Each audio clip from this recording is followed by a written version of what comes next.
আজকে এই শীতে আজকে প্রথম খেজুরের রস খাচ্ছি। কাজেটা এতই ব্যস্ত থাকে যে রস আনার সময় পায় না।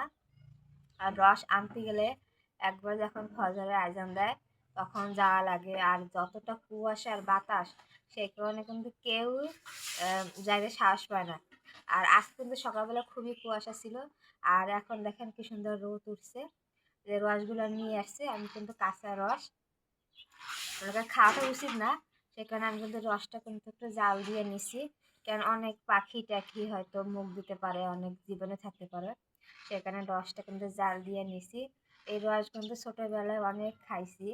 আর আমাদের দেশে এই রস এই শীতের সময় এই খেজুরের রসের চা বানাইতো, আর চাল ভাজতো, ভাজা কিন্তু খাইতো, খুবই কিন্তু ভালো লাগে।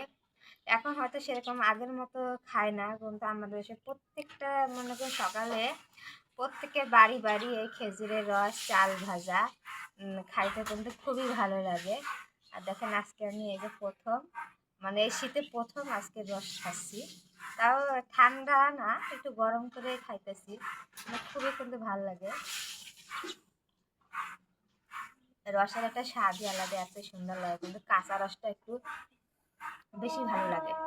আর যেহেতু আমি কাঁচা রস খাওয়া উচিত না, সেই কারণে এখন জাল করে তারপরে খাওয়া লাগতেছে। তুমি খাবে? আসো, আমার মেয়ে একটু খাবে।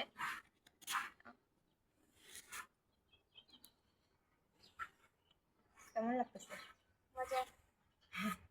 তুমি কিন্তু সত্যি মজায়।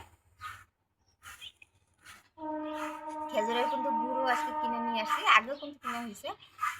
আজকে যেটা একবারে ঝোলা যে গুড়টা সেটা আনছি, ওই ঝোলা গুড়টা কিন্তু আমার খুব পছন্দ। আমার ছোটোবেলা থেকেই আমার খেজুরের গুড় প্রচুর পছন্দ। আমি খেজুরের গুড় দিয়ে ছোটোবেলা বেশিরভাগ তরকারি খাইতাম না, খেজুরের গুড় দিয়ে সবসময় আমি ভাত খাইতাম।